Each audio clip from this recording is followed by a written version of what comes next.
Hello, everyone. It's Ted Bauman here, editor of the Bauman Daily, with your Friday Bauman Daily video. Before I start, just remember that we've got Profit Switch, which is my exclusive back-end service, we call it. It's a more aggressive investment strategy. It's on sale, and I would encourage you to have a look. We've just closed out a couple of triple baggers, so I think you'd be very excited to see what's in store. And remember, it always comes with a money-back guarantee. If you don't like what you see, you can always pull out. Now let's talk today about what's going on. We're at a moment in the situation where the economy, the stock market, the government, and the Fed are all interested in ensuring that long-term bond yields don't rise. The problem is that the bond market's not cooperating. We are flirting, as I record this, with a 1.5% yield on the 10-year Treasury, which is kind of a trigger point I'm going to talk about in a moment. But let's start with a chart that shows the long-term relationship between price to earnings ratios and interest rates to see why this is so important to people who are in the stock market.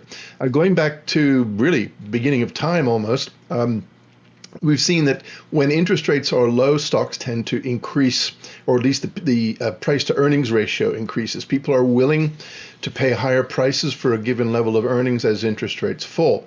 Now, notwithstanding that big peak we saw in the early 1980s, courtesy of Chairman Volcker, interest rates have fallen just dramatically since then, and we have seen a pretty steady uptick in price to earnings ratios if you discount that little peak in 2000, which was the dot-com mania, really. It was a mania. A lot of people have wondered whether we're in a mania right now. I think there are some indications, but the key thing is that there's nothing unusual about having high price to earnings ratios and low interest rates. Now, what we've seen over the last decade is that the combination of these rising multiples, basically people willing to pay more for a dollar of earnings over time, plus rising earnings, which company profits have risen dramatically over the last decade, particularly as American workers have seen stagnant wages. That has meant that the market has been very buoyant over the last decade. The problem is that a lot of this depends on low interest rates and having them stay low, because the opportunity cost of investing in the stock market is what you can get in a very, very safe bond. Now, if bond yields rise, that makes investing in stocks less attractive, and so on, particularly stocks with very high price to earnings ratios and growth far in the future. Now, interest rates can't fall any further than they already are, and there are a lot of people wondering whether they might actually be on the cusp of falling, or rather rising substantially. The question is, what could anybody do about it if they wanted to head this off? Now, of course, the reason why people are concerned about rising yields now is because of fears about inflation. So let's take a quick look at bond yields. This is the spread between the 10-year and 2-year Treasury bond spread. That's in aquamarine, I guess, and then the 30-year to 5-year Treasury bond spread in purple. What's interesting is that we've had these big spreads before. We've had long-dated yields that are far above short-dated yields in the past. Not that long ago, but basically we're about where we were back in 2016, 2017. But people are really worried now, and they're worried because they think that it's driven by the prospects of inflation rather than any other kind of activity. For example, the Fed's policy. Now, the stock market doesn't want to see this happen. I've explained this before in last week's video. I talked about it. But also the U.S. government doesn't want this to happen because it has a lot of debt, and it's issuing more debt all the time. In fact, by the end of this year, we expect to see probably $2 to $3 trillion in additional federal funding issued through Treasury bonds. That means they'd like to keep long-dated interest or yields on bonds down too.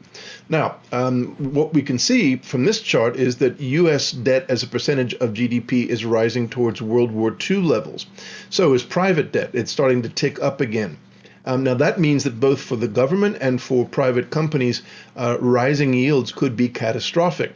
Now, if you look at that blue line, you can see we are very close to where we were in World War II when the government ran debt that was in excess of 100% of GDP. Now, here's the thing. Everybody talks about the Fed as though it can control everything, but the reality is that the Fed really only controls directly one interest rate, and that is the short-term interbank lending rate, the overnight rate, i.e. the federal funds rate. That's the rate at which banks lend to each other in the overnight market to balance their books in the Federal Reserve's reserve accounts that the banks are forced to keep. The Fed can manipulate that rate by buying treasuries back from the banks and creating more reserves, which tends to push downward pressure on the interest rate. Right now, it's between 0 and 0.25%. But the rest of the demand curve, or the yield curve for bonds, is determined by supply and demand in markets. Basically, people buying and selling treasury bonds of different durations and setting their yields according to the market price. Now, right now, the 10-year Treasury yield is pushing about 1.47%. That's the figure that I got looking at it on Thursday. It's pushing it up against long-term resistance. Here's a chart that shows that. Long-term, basically when the rate on the yield on the 10-year falls below 1.5, that's been extremely good for markets. We saw that with the market last year, rocketing upwards even though we had COVID. Now, the thing is that when the bond yield tends to rise or hit that 1.5% mark, it tends to rise back up again. Now, historically, that's been the case. Lately, it hasn't been, as I said last year. But the thing is that if it does breach that 1.5%, we could see a lot of people pulling out of bonds and putting even further upward pressure on the bond markets. So here we are at a moment when the economy, because people buying houses, cars, whatever, the 10-year sets the rates that people pay for things like mortgages. Over-indebted leveraged companies are afraid of going bankrupt if interest rates go up. You have the government wanting to keep its interest rate payments down. And of course, you as stock investors don't want to see interest rates rise because it could take the wind out of the sails of your investments, particularly in high-flying tech stocks, which is what's happening right now, even today as I speak. Question is, what can the Fed do about this if it wanted to stop interest rates from rising? Now, there are two options. One is called yield curve control. Now, this is where the Fed essentially locks the interest rate on different maturities of Treasury bonds by intervening in the market to buy all the bonds to ensure that, or at least up to a certain yield. Basically, they can do that by making an open-ended commitment to buying all the bonds that are necessary in order to keep, let's say, the 10-year yield below 1%, right? Now, because bond market traders would know that, they would more or less automatically treat that as a peg, and they wouldn't trade bonds if it exceeded that peg. So right now, that's one of the options on the table, but it means that the Fed would have to create new base money, which is essentially just pressing on a keyboard and saying, okay, here's $500 million or $1 billion. Oof, it now exists. Now go out and use that money to buy 10-year treasuries. That's what it would take to be able to do that. Now, in fact, that's what the Fed did between 1942 and 1951. Here's a chart that shows the relationship between inflation and the 10-year treasury rate during that period. At that point, as I showed earlier, federal debt as a percentage of GDP was around where it is now, although it was a little bit higher, and inflation was picking up. We saw inflation during the war and just after the war rising into double digits. And again, in the early 1950s, it was spiking to around 7 or 8%. But look at the 10-year Treasury rate. It didn't move. That meant that the return on a bond, the negative, was actually negative, because if you were getting that yield on a 10-year Treasury, which was around maybe 1% or something, 1.38%, I think, and inflation was way above that, then holding government bonds was basically a way to lose money, guaranteed way to lose money. And yet the Federal Reserve continued to do that. The thing is, that required the Fed to maintain its holdings, or rather increase its holdings of federal treasury bonds by about tenfold in just 3 years, because they had to buy all the bonds that nobody else wanted to buy at those yields. And that was a lot of bonds because nobody wanted them. Now, the key thing here is that the Fed had to wind its way out of this. And this next chart shows what they did. The green mountain there shows their purchases of treasury bills in billions of dollars, in current billions of dollars back in those days, and other forms of debt. But over time, they had to move out of those things, and they had to liquidate them and move back into bonds. And it was a pretty tricky maneuver.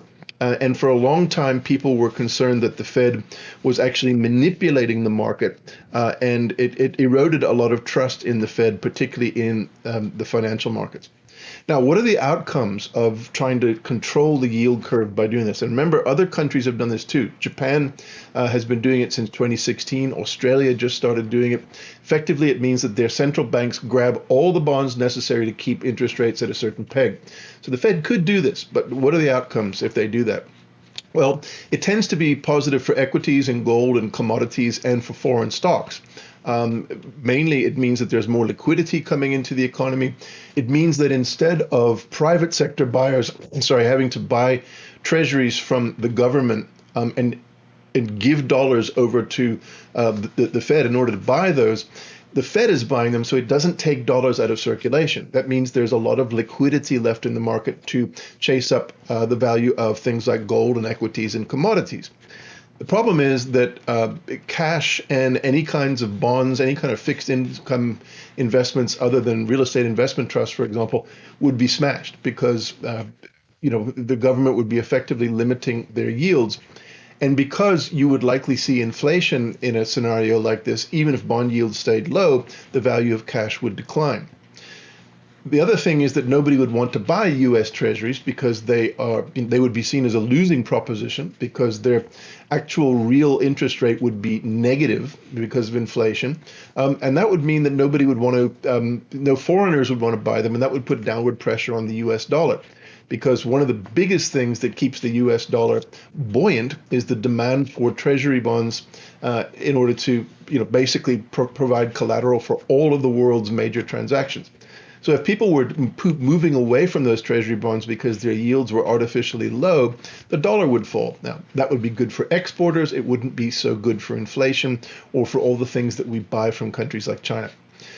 The final thing is that the Fed would be in a tight spot because it would put it back to where it was in World War II, post-World War II, where people said, well, can we trust the Fed actually to let the markets do what the markets want to do, or are they going to impose their will on the rest of us? That's something that the Federal Reserve governors desperately don't want to do. They don't want to be in that situation. So what's the second option? The second option would be for the Fed to concentrate all of its work with the Treasury to try to focus on issuing very short-term debt, debt that's under 5 years, 2 years, 3 years, that sort of thing. That would effectively do two things. One is that because those are such short-term bonds, their yields tend to be far lower than long-term bonds because during that time period, short time period, there's not as much chance that inflation will push up, that high, so there's no need for the rate to be that high. So focusing on short-term yields or short-term bonds would allow the Fed to cluster all of its balance sheet around all these short-term things with very low yields relative to the longer term. The second thing, though, is that it would also put the pressure on the supply, the market supply of 10, 20, and 30-year federal bonds. Anything, all other things being equal, if you take supply out of the market when there is still demand, and there always will be demand for long-dated bonds, effectively you end up with higher prices because people are chasing after a scarce asset. So higher prices in bonds means lower yields. So by effectively pursuing a short-term term structure is what they call it, the Fed could also manipulate interest rates down. Now, in fact, there's a lot of evidence that they've already started to do that. If you go back to really the second half of 2019, the Fed began to push very strongly to try to encourage the Treasury to focus on short-term bond issuance. It ticked up a little bit in the last quarter of last year, but fundamentally, the Fed has already been doing this. Now, what are the implications for you as an investor? The first thing is that in the context of inflation, which is going to happen anyway if there are supply constraints in the economy, which I'm not 100% convinced that there will be, or at least not sustainably. But if there is inflation, if you are artificially manipulating bond yields lower, that means that it would be somewhat contradictory for equity markets, especially stocks that have very high PE ratios. Because if prices are rising, if yields are rising, if credit is becoming more expensive, but the Fed is trying to push those yields down through this short-term maturity strategy, And effectively, nobody really knows what the true value of their long stocks are going to be. In other words, the long stocks with growth in the future, the stocks that we've all come to know and love in the last year. That means that investors would be skittish because they'd be wondering, what if this changes? All of a sudden, overnight, the value of my tech stocks, my darlings, could fall. The second thing is that it would expose the Treasury and corporate debt markets to interest rate risk, because what the Fed giveth, the Fed can taketh away. Because when you are rotating, or rather when you are borrowing short, you have to roll that debt over. So banks, for example, when they borrow money short in order to lend out long, they have to be very careful that the short-term interest rates that they're borrowing at don't rise so high that it cuts the profits on the loans they make over longer terms, like mortgages. The same thing goes for companies that would have to constantly roll over their debt at shorter maturations. Now, this is a danger because if the Federal Reserve is pursuing a strategy like this, that means that so too would corporate debt markets, because they don't want to end up with a term structure that's so different from the Fed's and the Treasury term structure that they could get caught with a huge yield spread simply because of policy changes. So the bottom line right now is that we are in a bit of a fix. If the yield on the 10-year Treasury rises above 1.5%, it's not going to be good for the stocks that have done well over the last while. As I said in a recent Bauman Daily, it will be good, though, for some stocks, particularly those who sell things to consumers, because inflation means that their nominal earnings are going to be higher in the future. So don't neglect that. But what it would mean is a big rotation back into cyclical stocks, potentially into undervalued stocks right now, and a move away from the tech high flyers. And that could lead to a couple of years of stagnation in the technology sector. Now, I'm not saying that's going to happen, but it just goes to show how much impact the Fed could have and the potential consequences of if it does try to control long-term bond yields or throws it open to the market. Right now, my guess is that if push came to shove, they would in fact intervene. So keep an eye on the bond markets. It's one of the most important things to know if you're an investor. Ted Bauman signing off. I'll talk to you next week.